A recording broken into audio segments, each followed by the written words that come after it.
Welcome to Jets Overtime, presented by Nissan. Eric Allen inside the BetMGM studio. As Robert Saleh just said it, the Jets got their teeth kicked in today. They gave up their fourth most points in franchise history. The final was 54-13. The green and white fall to 1-5 in the season. The Patriots improved to 3-4. But as we welcome in both Eric Coleman and Anthony Becht, fellas, Zach Wilson went down in the second quarter. The Jets are crossing their fingers that their young rookie quarterback will not miss a significant amount of time. Anthony, it was like Murphy's Law. If anything could go wrong today, it did. Yeah, it's unfortunate. Obviously, we want Zach to be okay. I mean, hopefully he's the way he portrayed it and feels a little looseness in his knee, and that's going to be common. It's just a matter of what. So hopefully that news, when they get that, probably sometime tomorrow, we'd be good for the Jets. But if there is some time, it may take a week or two, even if it's a good sign. So, this offense has to come together. Mike White has to come together and figure out what the best way to attack the next couple games. Coach LaFleur will have, something to think about here, because he's going to have to put this offense together and make it go, because they really haven't done it with Zach Wilson at this point, and you have to find ways to come out the gates doing something positive, whether it's a field goal or whatever that may be. You got to get something going in the first quarter, or you're not going to win any games moving forward. So it's a constant struggle, and now you have the backup quarterback potentially in the game that's going to have to do that for you. So a lot to be said here the next day. Eric, I felt the Jets Nation, the worry on their faces probably when Zach Wilson said he felt a pop. But the way Robert Saleh and Zach Wilson were talking about this injury, they seem hopeful it was a PCL. What does that mean from a player's perspective if you are a quarterback and you have a minor PCL injury? Well, if it's a PCL injury or an MCL, then those naturally heal back. If it's the ACL injury, you obviously need surgery and your season is over. So, hopefully with some rest, some ice, reduce the swelling and get some of that strength back in it, then Zach Wilson will be back out on the field sometime soon. But, it's definitely a relief if it's not the ACL or one of the major ligaments going through his knee. Yeah, Anthony, what were your takeaways when you heard them talking about the PCL? And what would any amount of time do to Wilson if it's more short-term than long-term? Because when you see your rookie quarterback go down, you're crossing your fingers that this is not a season-ending injury. Well, I mean, look, Zach's not a doctor, and we can all make assumptions. He's got to get an MRI. Clearly, when you say MCL or PCL, like Eric was talking about, those are the least of the injuries that are going to be something that you can bounce back from pretty quickly. The question is, though, as a quarterback that stands in the pocket, coming back from those things or wearing a knee brace, that'll be something that'll be a little different for him. Clearly you want to have if you're a rookie quarterback, you want to have every rep possible to come in and learn this game as quick as possible.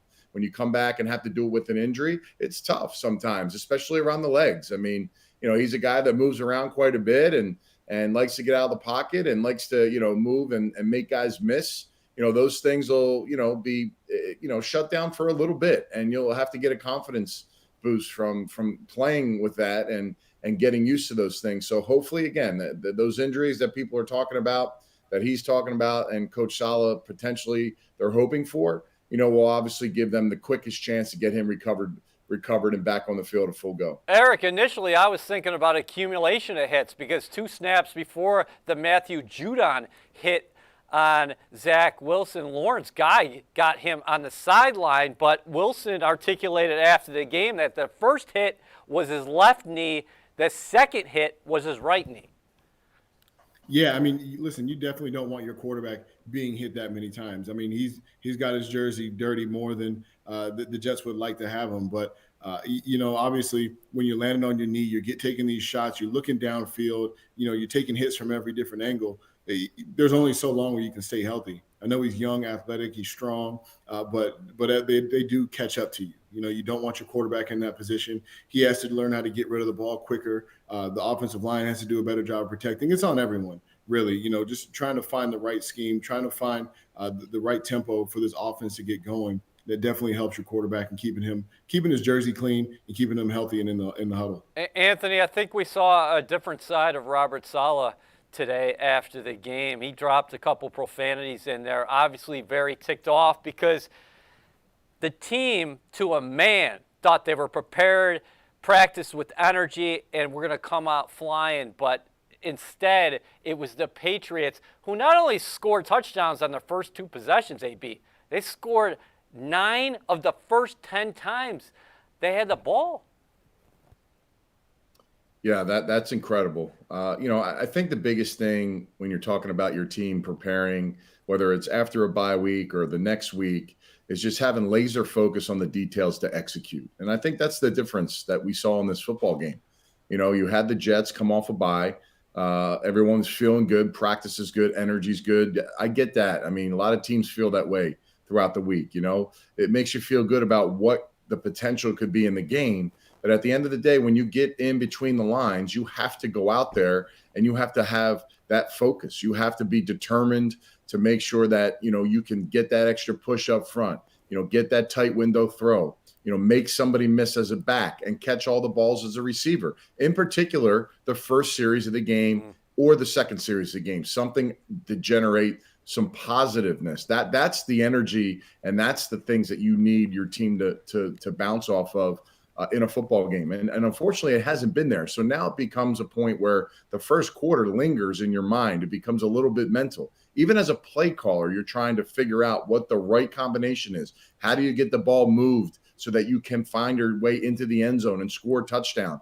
And I think once you do that, it honestly may open up a whole can of worms for this team in a positive way. But until they get there and they don't, it's a little bit of a mental block per se for maybe player, coach, whoever that may be, because it hasn't happened. Now, nobody's thinking about that, but when bad moments happen or third and longs happen or things happen in the first 2 series, sometimes that can be a problem. So I think the best case scenario, the Jets just have to go out there and do the best they can and get something going early. I mean, that's got to be their bigger focus. And they are focusing on that. There's no question they want to start fast. But unfortunately, against a team like the Patriots today, who were dialed in early on in this football game and throughout, to be quite honest with you, it's not going to be enough. And, prior to Zach getting hurt, it didn't matter. They were already up 17-0, and the team was not heading in a positive direction. We're just getting going here on Jets Overtime, presented by Nissan. The man who relieved Zach Wilson of his duties, of course, was Mike White. In his first NFL action, White completed 20 of 32 for 202 yards with a touchdown and 2 interceptions. The voice of the Jets, Bob Wischusen, talked to Mike White after the game. Well, Mike, that's tough sledding. I mean, to come in and make your NFL debut without even getting the #1 reps during weekend practice against the Bill Belichick defense, I know you did your best. How do you think you fared? I think we started off, like you said, it's tough, but that's the NFL. That's life. So we started off well. I think we moved the ball down the field fairly well all game. It's just I personally got to stay within myself and play within the system. And I think there was a couple plays where I tried to do too much and tried to make it all back with one throw. So overall, I like what I did out there. I think we did some good things to build upon. But like Coach Saleh hinted to in the locker room, this is where adversity will hit, and we're about to find out who we are as a team. Is that what he said? I was going to ask you what the message was from the head coach and even the team leaders in the locker room after a game like that. Yeah, it's just adversity. We gotta come out better. We gotta learn from it. We gotta keep working our butts off and keep stacking good days on good days and just it's the NFL. Life's hard. We gotta adjust and work our butts off. The NFL, though, is about injuries, but then injuries creating opportunities. So if Zach Wilson is gone for any period of time, I would think this is your team moving forward. What about that potential opportunity for you? Yeah, we'll see what's up with Zach when we hear all the tests and things of that nature. But right now, my mindset is going in tomorrow and going over the film with my coaches and preparing for Cincinnati as I would any other week, and I would watch the same. Jets backup quarterback Mike White, who, of course, relieved Zach Wilson today. Wilson will get an MRI tomorrow. The Jets are hoping that diagnosis is more short-term than long-term. Wilson told reporters after the game he felt a pop, he felt a twist, but the Jets are hoping that this is a very minimal setback and he'll be back in the lineup. But if he's not, Mike White will start his first NFL game next week against the Cincinnati Bengals. Ethan Greenberg joins us right now on Jets Overtime presented by Nissan. Ethan, can you give us a few bright spots on an otherwise dreary day for the Jets? Absolutely. Let's start with the guy that we just heard from. Mike White comes in the game after a very nice completion from Zach Wilson, and he takes over on the Patriots' 2-yard line. Well, Mike White's first NFL pass, he was a 5th-round pick in 2017. This was his first game action. His first pass results in a touchdown catch from Corey Davis, his first on the season. A great play from number 84. And then another receiver, a rookie receiver, Elijah Moore, his first touchdown. It comes on a run, on an end around, 19 yards with some nice lead blocking from Elijah Vera Tucker and Morgan Moses. And then lastly here on the defensive side of the ball, how about Del'Shawn Phillips? We knew C.J. Mosley wasn't going to play in this game today. He was a part of the inactives, but the Jets really had a rotating door at linebacker because of in-game injuries. Del'Shawn Phillips had his number called. He gets his first sack of his career today against the Patriots. Those are a few sunny spots on a cloudy day for the Jets, EA. Yeah, Ethan, we're going to have to monitor that linebacker position coming up because we knew how valuable C.J. Mosley was to the team even prior to this game. And I'm going to talk to the fellas about that as well. But like you mentioned, a number of injuries there. And Robert Saleh talked about it was just hard getting bodies out there on the field, in the fourth quarter. Well, let's just talk about the linebacker position itself. Going into today, you thought maybe it was going to be Jamien Sherwood and Quincy Williams, who's really come on the past couple games. Both of those guys left the game because of injuries. Quincy Williams exited with a concussion. Jamien Sherwood the same, but Sherwood comes back, and then he hurts his calf. Blake Cashman, one of the guys that you would imagine would be next up in the mix, well, he goes down with a groin injury, which led to Del'Shawn Phillips and Noah Dawkins being the two guys in the middle. And Dawkins, of course, spent the summer with the Jets, and then he was a part of this practice squad and elevated for today's game. Great stuff as always, Ethan. We will see you next week. Let's bring back Anthony Becht and Eric Coleman. The Patriots today rushed for 142 yards. And you had talked, actually it was 148 yards, and the Jets had rushed for just 62 yards. Anthony, on our pregame show, you said the Jets had to rush for at least 125 yards. And again, they fell behind the 8 ball, and the game plan kind of goes out the window at that point. It's got to pop early, man. You know, whatever it takes, you got to find ways to orchestrate plays. Your defense, obviously, you just reeled off all those players and all those names that weren't available to play. It was going to be tough sledding offensively because of the fact that the way the Patriots neutralize you, if you have a good defensive line, is the usage of the tight ends, right? That's kind of the biggest thing. 2 tight end sets, big backs that come in protection. Those are the things that really set the tone and take away the pressures that you want to do from the edge rushers on the inside. So, again, it was one of those situations where you're talking, early starts. How do you make that happen? How do you get those going? I just really believe that you need to spring a couple early plays in that first series that give the offense confidence. And if that happens, then you can build off those things. But right now, it's just been a little stale, whether it's execution, whether it's play calling, whether it's, quarterbacks, linemen, whoever has to do their job better. There has to be a better focus on that. And if there's not, you're going to creep up on teams like the Patriots who are going to take advantage of you early on. So it's a problem that continues to be, headed moving forward in the faces of the Jets. And, they got to get it fixed. And, again, another tough opponent next week. So it doesn't get easier. So you have to find ways to get it fixed. Just how valuable a player is C.J. Mosley? We've been talking for weeks that he was performing at a Pro Bowl level. Now he's out of the lineup today against a Patriots team, frankly, fellas, who at times this year had struggled to score, and they put up 54. Yeah, I mean, C.J. Mosley is the heart and soul of this defense. He's the mouth. He's the ears. He's he's the person that gets everyone lined up on that defense. He's the leader. He sets the tone physically. And so whenever you don't have a player like that on your defense, it's gonna take effect, especially when you have such a young team.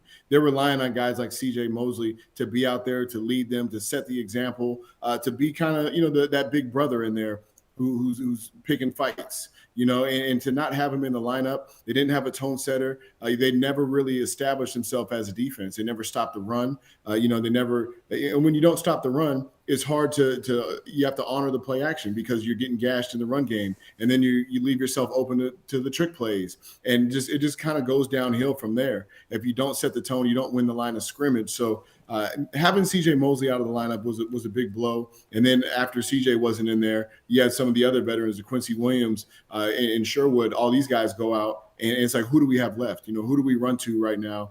Who's going to step up and make the play? And they were searching all game. Mac Jones passes for 300 yards for the first time in his career. Anthony, I know you talked about the Patriots taking advantage of Mosley's absence. It seemed like everything that they were calling was working, but specifically Mosley being out, how do they take advantage of the linebackers?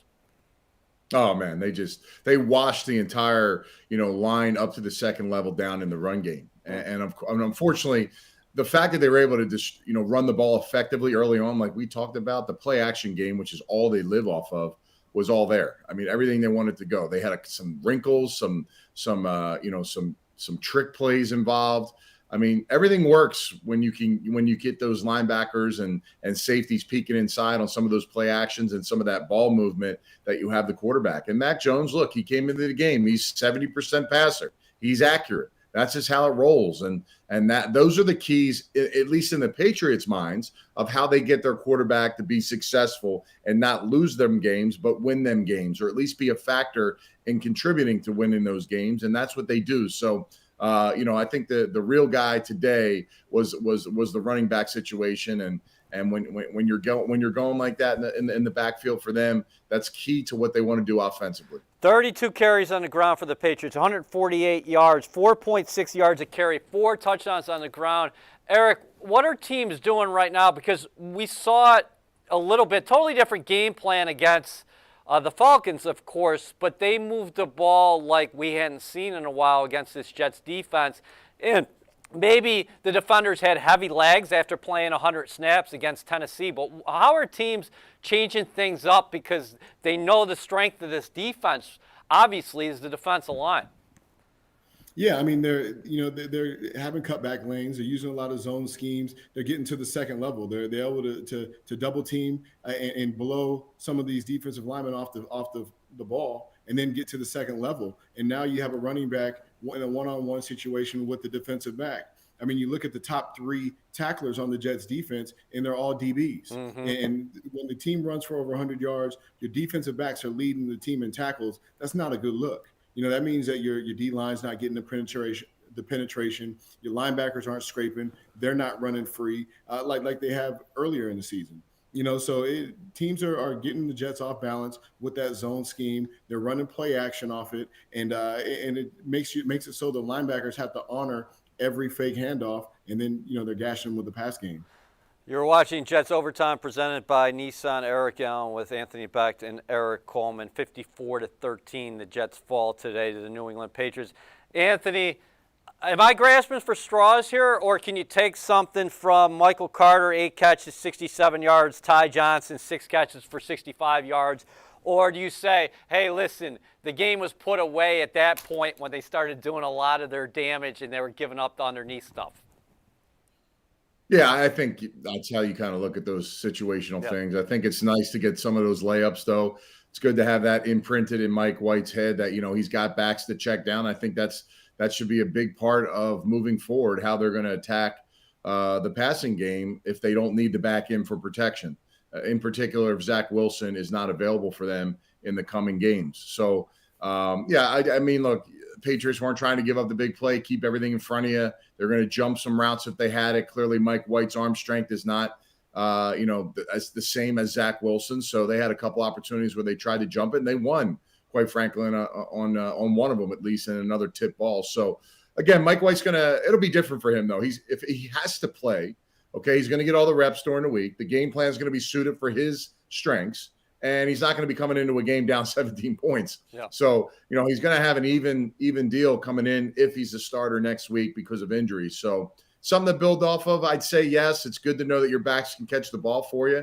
I think we know that they can do that, and I think they should be a bigger part of the passing game because, again, if the rookie quarterback's playing, why not dump it down to the backs a couple times and let them get easy or big yards if possible in the passing game? Elijah Moore scored his first professional touchdown today, a 19-yard run against the Patriots, and our own Ethan Greenberg talked to him after the game.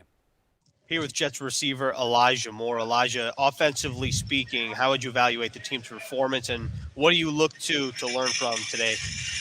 Obviously, it wasn't good enough. We just got to go back to the drawing boards and just start over. We got to put our right foot in front of our other and keep it pushing. How do you balance putting this behind you quickly and also learning from this performance? Football's a lot of ups and downs. When we signed up for this sport when we were young, we realized that like obstacles can come. So knowing that, you just got to keep going. Like no matter what, you can't stop. If we would have won, you got to keep going. You would have lost, you got to keep going. So that's how you got to approach it. Elijah, can you take me through your first touchdown of your career? Yeah, it was definitely a blessing. Scoring in the NFL is not something that's that comes easy. So I know I take it with a grain of salt. I know it's a blessing. It felt good. Now I want to do it again. So it would have been better if we got the win. So we just got to keep going. When you got the ball on that play, did you know that you were going to score? Well, yeah, I kind of seen where our O-line was pulling. The way they blocked it up, I was like, okay, I got room. I got to get in there, man. You don't get that many opportunities. You got to make them count. Elijah, what was Coach Saleh's message to the team after the game? You got to keep going. We grown men. We got to go to the drawing boards. We got to fix whatever needs to be fixed and keep pushing. This is not a time where you need to put your head down and feel bad or feel sorry for yourself. The men are going to separate from the boys. So. Awesome. Elijah, thanks for your time. Appreciate it. Yeah, no problem. Thank you. Thanks, Ethan. You are watching Jets Overtime presented by Nissan. The green and white fall to 1-5 on the season with a 54-13 loss to the New England Patriots. Big story coming out of this one, of course, is Zach Wilson injures his right knee in the second quarter, departs the game. He will get an MRI on Monday. The Jets are hoping this is a short-term setback. Reports are right now it could be a PCL injury. We will know more about Wilson's prognosis tomorrow as we bring back both Anthony Becht and Eric Coleman. AB, I know these guys are professionals, but this is a young team. Could this game be deflating? I know you have to turn the page whether you win by 10, lose by 1, but this typically doesn't happen. Robert Saleh talks about the NFL being a one-possession game in the fourth quarter. That's what this league is all about. And certainly that was not the case today. Well, being a young player in this game, a little different than me and Eric playing when we started on the NFL, there were no Twitter. The only thing there was the back of the paper, right? And we didn't read the paper. So that was for the fans. But now, people can tag you and you can read things and, you can be disgruntled in this era of football as a young player. So, it's nice to hear, Elijah Moore, smart, intelligent guys that are a little bit ahead of their time. Some of these other players that are playing early on for the Jets, it seems like that's not going to be a factor for them, which is great. They're all high character guys that are obviously dialed in. The thing about it is though, nobody cares. The outside is going to be harsh and it's going to point fingers and it's going to blame and it's going to say you stink and you're not good. And, you're not, you're bringing the team down. You're not doing, but you have to have a barrier up. You have to put that wall up, man. You got to continue to fight through. You got 11 weeks to go. Like there's a lot of football that's there to be played. I mean, clearly nothing right now is you can hang your hat on, in particular a loss like this. But I've seen plenty of teams, even if ones that have one win over the first, couple games of the season can bounce back real quick. So, unfortunately in this league, it's hard to win with guys that necessarily aren't starting NFL caliber. And when you're talking about the Jets at certain positions, in particular defensively, it does put a little bit of a strain on just leaning on D linemen. Okay, so when you're talking about a depleted linebacker core, you're not talking about first string guys. You're talking about first, second, and even third string guys. So what are your options there to be good? And your secondary, of course, you're missing. You still haven't had your full presence of secondary. You're not. May just came back this game, so it is a struggle now. It's not easy. You can coach them up. You can get the scenarios and things you want to do, but to me, it gets real basic defensively. And when you get real basic defensively, the only person that helps is the quarterback on the other team, because, in this league, you're trying to be complex. And if you don't do that, it's not hard, when you go against some guys that have played ball a little bit. And that's a guy like today who's a young player, but is able to dial in and take advantage of certain things with play action. And then next week for a young quarterback like Joe Burrow, who's ahead of his time, that's going to try to take advantage of those situations as well. These coordinators have their work cut out for them, because Anthony just mentioned it. Joe Burrow today completed 23 passes for more than 400 yards, and Cincinnati went into Baltimore and they took care of business 41-17. The Cincinnati Bengals have arrived. They're a good football team. They're coming to MetLife Stadium next week. Yeah, I mean, you look at Cincinnati's roster, they have a lot of playmakers, from Joe Mixon to Jamar Chase. There's a lot of playmakers over there, and they're playing with a lot of confidence right now. And as a defense, you have to find a way to weather that storm. You have to win, man for a man. Everyone has to hold their own. And, you got to play great defense. You got to be prepared. You can't have mental mistakes. You can't be giving up big plays because if you do that, then as you saw today in Baltimore in the Cincinnati game, the scoreboard will run up very quickly. Joe Burrow is finding his groove right now in the NFL, and the coordinators are going to have a challenge, especially if you have some young, unexperienced linebackers in there. That can kind of throw everything off as a defense. As a safety, you don't know what to trust. As a defensive lineman, you're trying to hold up offensive linemen from getting off to the second level, but you don't know if the linebackers are making the right reads. So, it's kind of a snowball effect. Hopefully CJ Mosley gets back and the team gets back healthy and they can get these older guys in there to go make some plays. Yeah, Anthony, on the other side of the coin, how about Mike LaFleur? I mean, your system is your system, but the challenge for him was getting Zach Wilson ready to roll. And now we just saw Mike White make his first pro appearance, and he could be starting for you next week.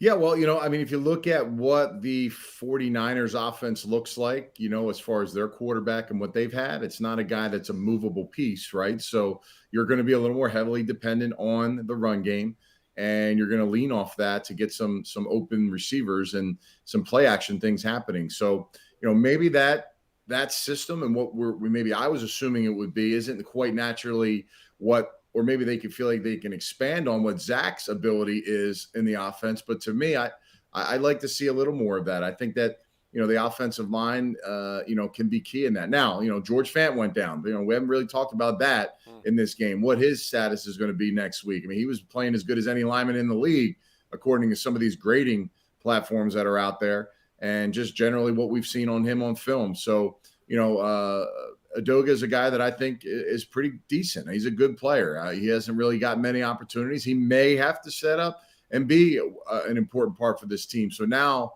again, how do you get the team rolling offensively? You've got to find a way to run the ball. And if you don't, I mean, it's very simplistic. We talk about it. I talk about it. It really is the key now, because if you can't run the ball, you don't want to put the ball in the air 35, 40 times with Mike White and potentially have 3 or 4 turnovers in a game, not necessarily interceptions, but turnovers can be quick 3 and outs where, if you're giving the other offense the ball that fast, and they get some points on the board, you can find yourself in a hole pretty quickly. Thanks, fellas. Great analysis as always. We'll see you next week. And once again, for the New York Jets, they fall to 1-5 on the season with a 54-13 loss to the New England Patriots. It was a bloody Sunday for the green and white. Now the wait for the MRI results on the rookie quarterback, Zach Wilson. For the aforementioned Anthony Beck, Eric Coleman, and Ethan Greenberg, I'm Eric Allen. Enjoy your night.